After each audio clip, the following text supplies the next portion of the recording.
India Pakistan का हिस्सा होगा? अल्हम्दुलिल्लाह होगा। वो नहीं, वो कब और कैसे होगा? हमने गज़वा हिंद भी लड़नी है। अच्छा, ये हमारे बड़ों ने भी बताया हमें, और अब हर पूरी दुनिया को पता चल गया ये इंटरनेशनल भिखारी हैं, चोर हैं।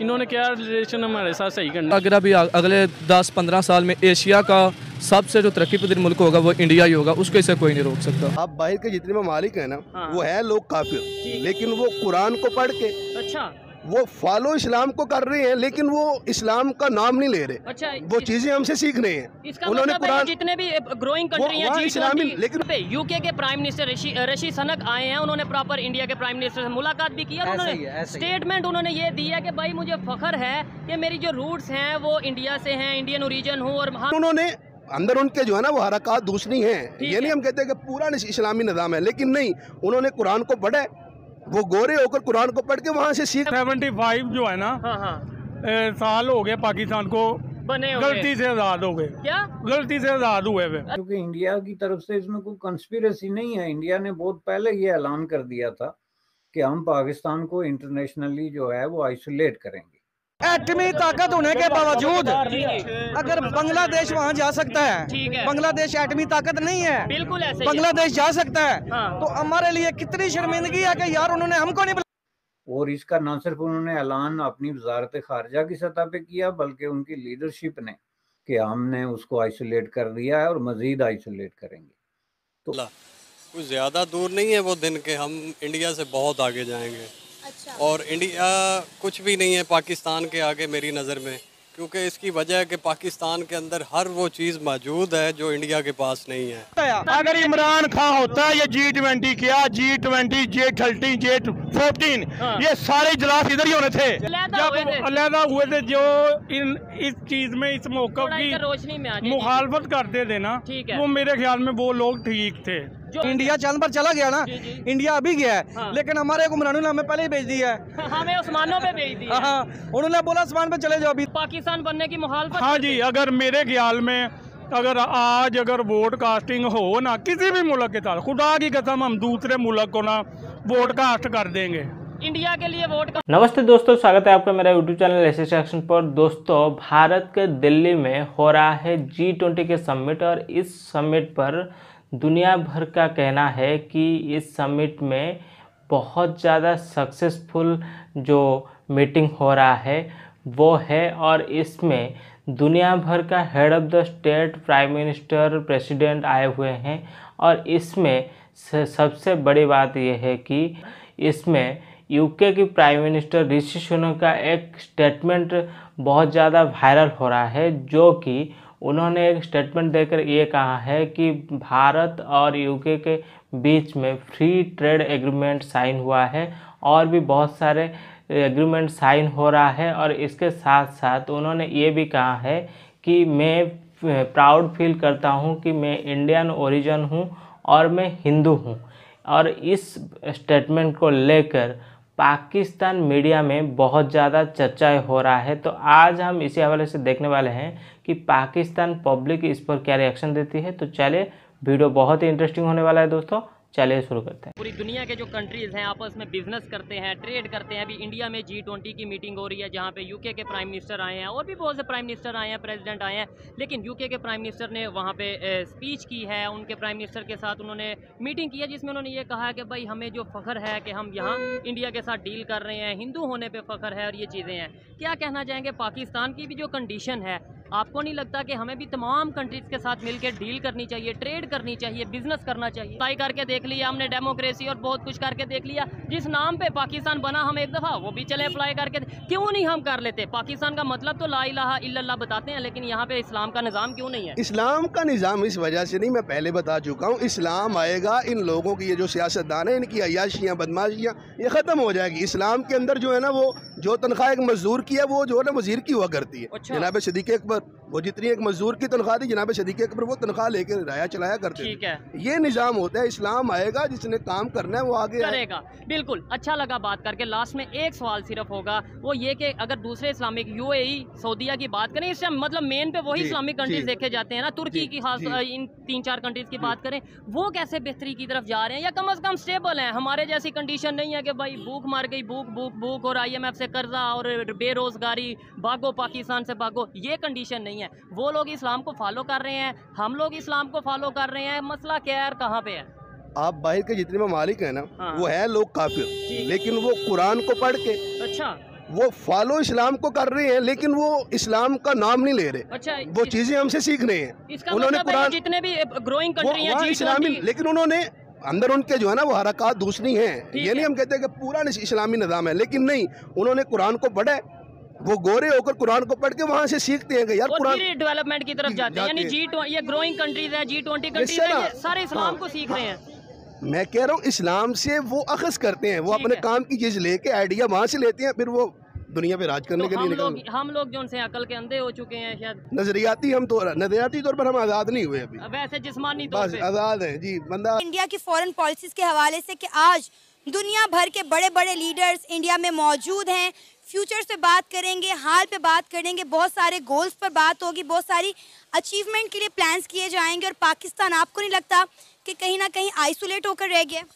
सिंपल सी बात है मेरी बहन, इंडिया से पहले हम भी बहुत अच्छे थे। ठीक है। इंडिया की करेंसी लो थी, इंडिया के मसाइल ज़्यादा थे हमसे। इसमें सिंपल मिसाल है कि हमारे हुक्मरान कुछ अच्छे नहीं आए, इस वजह से हम पीछे रह गए हैं। और इंशाल्लाह कुछ ज़्यादा दूर नहीं है वो दिन के हम इंडिया से बहुत आगे जाएंगे। अच्छा। और इंडिया कुछ भी नहीं है पाकिस्तान के आगे मेरी नज़र में, क्योंकि इसकी वजह है कि पाकिस्तान के अंदर हर वो चीज़ मौजूद है जो इंडिया के पास नहीं है। जैसे कि हमें हुक्मरानों की ज़रूरत है। वो पहले बताएं ना, जो आपने कहा कि हमारे पास सब कुछ मौजूद है जो इंडिया के पास नहीं, मुझे वो बताएं कि वो चीज़ें क्या? सब कुछ है अल्हम्दुलिल्लाह। हमारे पास ज़रखेज़ ज़मीनें हैं, समंदर है, ग्वादर है, और काफ़ी चीज़ें हैं हमारे पास, पहाड़ हैं। तो क्या हमने इनसे फ़ायदा उठाया?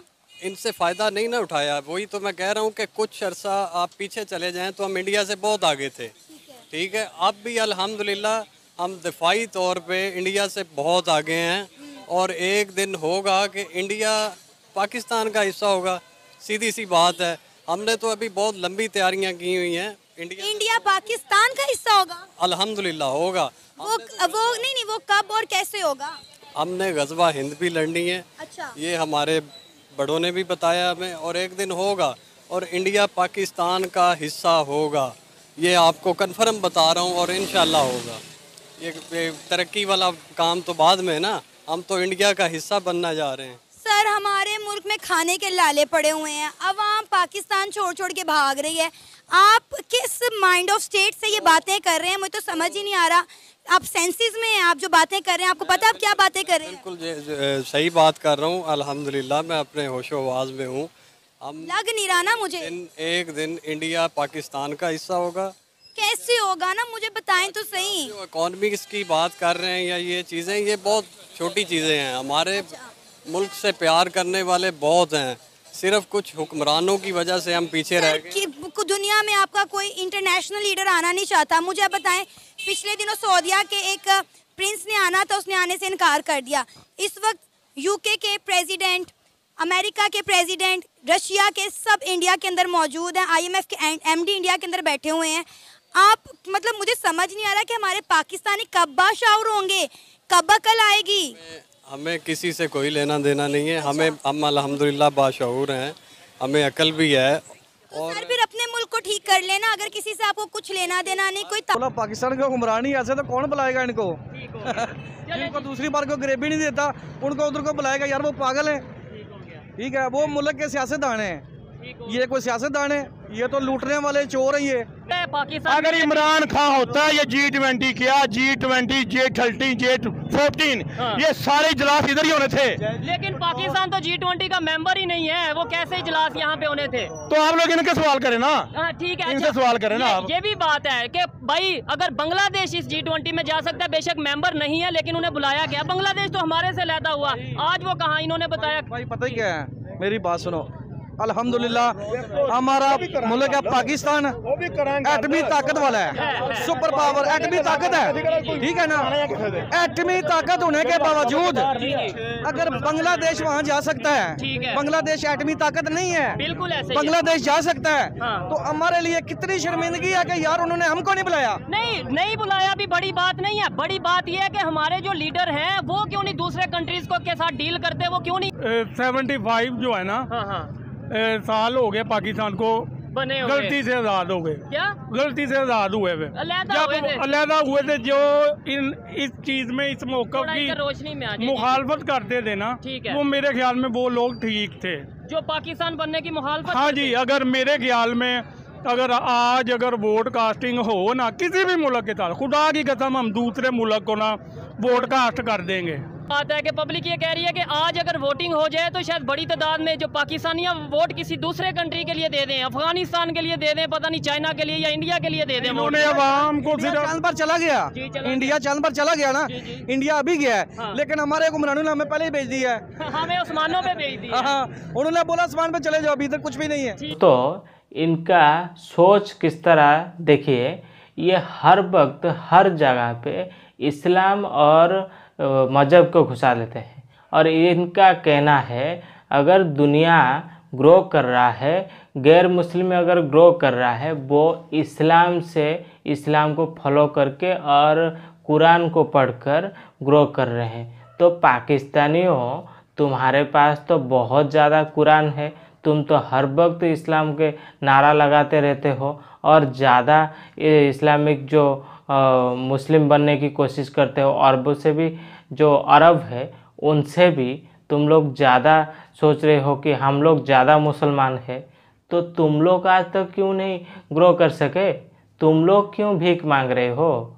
लेकिन तुम्हारे कुरान को पढ़कर गैर मजहब जो है, गैर मुस्लिम जो है, वो लोग आगे बढ़ गए, तो तुम्हें बढ़ना नहीं आता है। तुम लोग तो पढ़कर हर वक्त दूसरों को गजवाए हिंद करोगे और काफिर को मारोगे। काफिर तुम्हारा दोस्त नहीं हो सकता है। और जब तुम्हारा कुछ नहीं हो रहा है, लेकिन कुरान को पढ़कर लोग एक्सेप्ट नहीं करते हैं, खुले में नहीं कहते हैं, लेकिन इनके कुरान को पढ़कर लोग चांद में पहुंच गए हैं। वो आगे बढ़ रहे हैं, लेकिन इनको बढ़ना नहीं आता है। जाहिल, अनपढ़, गवार, मदरसा छाप लोग, थोड़ा सुधर जाओ, अकल की बात करो। अकल को तो घुटने पे तुम्हारा है, थोड़ा सा तो अकल नहीं है। और एक बंदा बोल रहा था कि बांग्लादेश आ रहा है G20 में, लेकिन हमें नहीं ला रहे हैं, तो हमें बहुत बड़ी शर्म आती है। तुम्हारा जो करतूत है वो बांग्लादेश तो छोड़ो, छोटे से भी छोटा कंट्री है ना, उनसे भी गए गुजरे हो तुम लोग। तुम्हारा जो करतूत है, तुम लोग भारत के साथ 4 बार जंग किए हो और बार बार भारत की बॉर्डर क्रॉस करके आतंकवादी भेज रहे हो। तो भारत क्या तुम्हें आरती करके बुलाता कि आओ G20 में आकर शरीक हो, मिलो इसमें? तुम लोग तो इधर आते तभी कटोरा पकड़ के आकर यहाँ पर भीख ही मांगना था, तो तुम्हें क्यों बुलाएंगे? और तुम्हारा औकात क्या है? तुम्हारा जो औकात है उसी में ही रहो। और रही बात, और एक बुजुर्ग भाई साहब थे जो कि बोल रहे थे अगर इमरान खान होता तो यहीं पर मतलब पाकिस्तान में G20 करवाता। इतना औकात है, G20 का ये मेंबर भी नहीं है, फिर भी इन गवारों को, जाहिलों को कौन समझाए कि इमरान खान अगर होता तो पाकिस्तान में G20 करवाता। इतने बड़े जो जाहिल बेवकूफ़ लोग हैं ना, ये सोच रहे हैं कि भारत चांद पर चला गया, हम भी चांद पर जाएंगे। तुम्हारा जो हुक्मरान है वो तो तुम्हारा वही पाकिस्तान में ही चांद बना कर दे हैं तुम्हें, वहीं पर रहो ना। बहुत बढ़िया। तो दोस्तों, आपको इनके जाहिलियत के बारे में क्या ख्याल है और G20 की जो अचीवमेंट है उस पर क्या राय है, कमेंट करके ज़रूर बताइए। अगर वीडियो पसंद आया हो तो वीडियो को लाइक करिए, चैनल को सब्सक्राइब करिए, ताकि ऐसे इन्फॉर्मेटिव वीडियो मैं आप लोग के लिए और भी लाता रहूँ। तो चले दोस्तों, फिर मिलते हैं नेक्स्ट वीडियो पे। तब तक के लिए जय हिंद, वंदे मातरम।